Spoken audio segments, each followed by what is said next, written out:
وسلم کے لیے درود اور سلام محمد اور آل محمد کے لیے صلوات محمد بسم اللہ الرحمن الرحیم وجعلنا ابن مریم وامہ آیۃ وبینہما الی ربوۃ وذات قرار ومعین صلوات علی محمد وآل محمد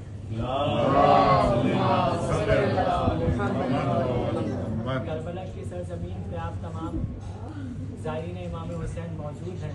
یہ سرزمین کربلا وہ سرزمین ہے کہ جس سرزمین کو اللہ نے کعبے کی سرزمین سے 24,000 سال پہلے ہی خلق کر دیا، اور اس سرزمین کو اللہ نے بہت زیادہ مبارک بنایا، اور اتنا مبارک بنایا کہ جب زمینوں نے فخر کرنا شروع کیا.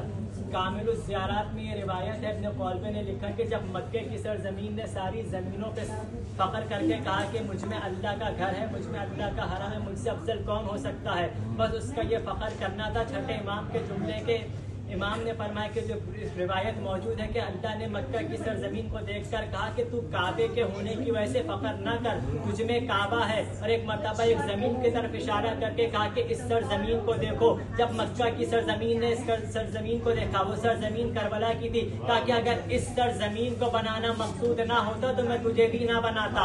یعنی یہ سرزمین اتنی مقدس ہے، اگر اس سرزمین کو نہ بناتا تو میں مکے کی سرزمین کو نہ بناتا. اور روایت کے جملے سب اتنے ہیں کہ وہ جملے میں بیان کر دیتا ہوں، کتاب میں موجود ہیں. وہ جملے کیا ہیں کہ اللہ نے مکے کی سرزمین کو یہ ڈانٹ کر کہا کہ آئندہ ایسا فخر نہ کرنا، اگر میں کربلا کی سرزمین کو نہ بناتا تجھے میں جہنم میں کعبہ سمیت پھینک دیتا. یہ جملے ہیں کہ کربلا کی سرزمین اتنی مقدس ہے، مکہ کی سرزمین کو اللہ کہہ رہے میں جہنم میں ڈال دیتا. یہ سرزمین، اس سرزمین کو کربلا معلیٰ کہا جاتا ہے. تاریخ میں دو ہی معلیٰ ہیں، ایک خدا کا عرش معلیٰ ہے، ایک امام حسین کی کربلا معلیٰ ہے. کچھ خاصیتیں ایسی ہیں کہ جو ائمہ معصومین میں سوائے امام حسین کی کسی کو ملی ہی نہیں. حتیٰ کہ روایت میں موجود ہے کہ جس شخص نے نجف میں مولا علی کی زیارت کی ایسا ہی ہے جیسے مدینے میں رسول اللہ کی زیارت کی، کاظمین میں امام موسیٰ کاظم کی زیارت کی، امام تقی کی زیارت کی ایسا ہی ہے کہ جیسے رسول اللہ کی مدینے میں زیارت کی، سامرہ میں امام حسن عسکری امام نقی کی زیارت کی بالکل ایسا ہی ہے جیسے مدینے میں رسول اللہ کی زیارت کی. اور پھر فرمائے کہ جس نے مشہد میں امام رضا کی زیارت کی بالکل ایسا ہی ہے کہ جیسے اس نے رسول اللہ کی زیارت کی. یعنی تمام ائمہ معصومین کی جو کوئی بھی زیارت کرے، ائمہ معصومین میں سے کسی ایک کی بھی زیارت کرے، معصوم فرماتے ہیں وہ ایسا ہی ہے جیسے اس نے مدینے میں رسول اللہ کی زیارت کی. مگر ایک خاصہ سے حسین ابن علی کو حاصل ہوا، وہ کسی اور کو حاصل نہیں ہوا. لیکن جب معاملہ حسین ابن علی کی زیارت کا آیا تو امام کے جملے، امام نے فرمایا من زار الحسین فی کربلا کما زار اللہ فی عرشہ. ہاں مگر جس نے کربلا میں حسین کی زیارت کی ایسا ہی عرش پہ خدا کی زیارت کی. یہ خاصہ امام حسین کو ملا. اور اس سرزمین کا تذکرہ قرآن میں موجود ہے. جو آیت آپ کے سامنے سرنامہ سخن قرار دی، اس آیت میں اللہ نے کربلا کی سرزمین کا تذکرہ کیا. قصہ جناب عیسیٰ کا ہے اور تذکرہ کربلا کی سرزمین کا ہے. جناب عیسیٰ کا ربط اس سرزمین سے بہت ہے. آیت کیا ہے؟ وجعلنا ابن مریم وامہ، ہم نے عیسیٰ کو اور ان کی ماں مریم کو آیت بنایا، نشانی بنایا. وبینہما الی ربوۃ ذات قرار ومعین، اور ہم نے ان کو ایک ٹیلے اور ایک فرات کے پاس پناہ دی. یہ پناہ کب تھی؟ اس کا پیچھا جو پس منظر ہے وہ کیا تھا کہ جب جناب عیسیٰ کا وقت ولادت آیا تو اللہ نے جناب مریم سے کہا کہ خانہ کعبہ سے چلی جاؤ.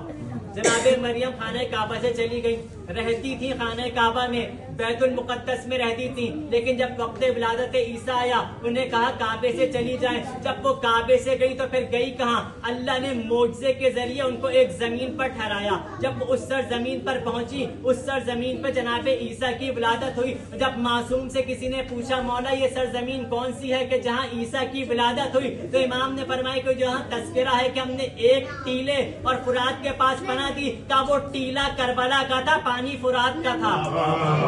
ٹیلا کربلا کا تھا، پانی فرات کا تھا. جناب عیسیٰ کو پناہ ملی ہے کربلا کی سرزمین پہ، جناب مریم کو پناہ ملی ہے کربلا کی سرزمین پہ. یہ قرآن بتا رہا ہے کہ پناہ انہیں کربلا کی سرزمین پہ ملی ہے. نکالا کہاں سے تھا؟ خانہ کعبہ سے نکالا تھا. اللہ نے اپنے گھر سے نکالا تو اللہ نے ایک اصول قیامت تک کے لیے بتلا دیا کہ جسے کوئی پناہ نہ دے اسے حسین پناہ دیا کرتے ہیں. جسے کوئی پناہ نہ دے، اسے حسین پناہ دیا کرتے ہیں۔ بس آخری جملے تذکرہ فرات کا آ گیا تو مولا عباس کا بھی ذکر ہو جائے ایک آیت میں کہ مولا عباس کا قصہ مصائب میں سنا جاتا ہے کہ مولا گئے چلو بھرا دریا میں واپس مار دیا۔ یہ مولا نے جو کیا یہ تھا کیا، قرآن کی ایک آیت کی تفسیر کی ہے مولا عباس نے کربلا کے بن میں۔ مقام فضائل پہ سنا رہا ہوں کس طرح قرآن میں ایک آیت ہے، ان اللہ مبتلیکم بالنہر فمن شرب منہ فلیس منی الا من اقترف غرفۃ بیدہ۔ اللہ نے جناب طالوت کا ذکر کیا، لشکر بہت زیادہ پیاسا تھا، جب شدت پیاس زیادہ تھی تو ان کا امتحان پانی کے ذریعے ہوا، اور اللہ نے یہ کہا کہ جو پانی نہیں پیے گا وہ منیت کی منزل پر رہے گا، جو پی لے گا وہ منیت کی منزل سے خارج ہو جائے گا، اور جو چکھے گا بھی نہیں وہ منیت پر باقی رہے گا۔ الا من اقترف غرفۃ بیدہ، ہاں مگر وہ جو پینے کے ارادے سے نہ چلو بھرے اور گرا دے۔ تو طالوت کے لشکر میں کیا ہوا، اکثریت وہ تھی جنہوں نے پانی پی لیا، قلت وہ تھی کہ جنہوں نے پانی نہیں پیا، مگر یہ جو ٹکڑا تھا چلو اٹھا کے واپس گرانا، یہ سوائے مولا عباس کے کسی نے نہیں کیا۔ یہ آیت کی تفسیر کربلا میں مولا عباس نے پوری کی ہے۔ اور جشن جناب علی اصغر کا ہے، بس آخری جملہ جشن تمام ہو رہا ہے کہ جناب علی اصغر کا آپ جشن سننے آئے ہوئے ہیں۔ امام حسین نے جب اپنی فوجوں کو تقسیم کرنا شروع کیا، ایک اصول ہے، اور وہ اصول کیا ہے کہ جو سب سے بھاری اور سب سے قیمتی شے ہوتی ہے اسے ہمیشہ آخر کے لیے رکھا جاتا ہے، اور اس کی دلیل کیا ہے، قیمتی شے ہمیشہ آخر میں لائی جاتی ہے۔ اللہ نے جب تقسیم کی، آدم کو پہلے بھیجا، نوح کو ان کے بعد بھیجا، پھر ابراہیم کو بھیجا، پھر موسیٰ کو بھیجا، پھر عیسیٰ کو بھیجا۔ جو اللہ کا سب سے قیمتی نبی تھا اللہ نے سب سے آخر میں بھیجا۔ جب کتابوں کی بات آئی تو توریت کو پہلے بھیجا، زبور کو بعد میں بھیجا، انجیل کو اس کے بعد بھیجا، جو سب سے قیمتی کتاب تھی قرآن اسے آخر میں بھیجا۔ خیبر کا میدان آ گیا، پہلے دن نبی نے کسی کو علم دیا، دوسرے دن کسی کو علم دیا، تیسرے دن کسی کو علم دیا۔ جو نبی کی نظر میں سب سے زیادہ قیمتی تھا آخر میں نبی نے اسے علم دیا۔ کربلا کے بن میں مولا حسین نے اپنی فوجوں کو جب تقسیم کرنا شروع کیا، پہلے حر کو بھیجا، پھر حبیب کو بھیجا، پھر زہیر کو بھیجا، پھر عابس کو بھیجا، پھر جون کو بھیجا۔ حسین کی نظر میں جو سب سے قیمتی تھا حسین اس کو سب سے آخر میں لائے۔ باقیوں میں اور اصغر میں فرق یہ تھا، باقیوں نے دشمن کو تلوار سے مارا تھا، اصغر نے ایک مسکان سے مارا تھا۔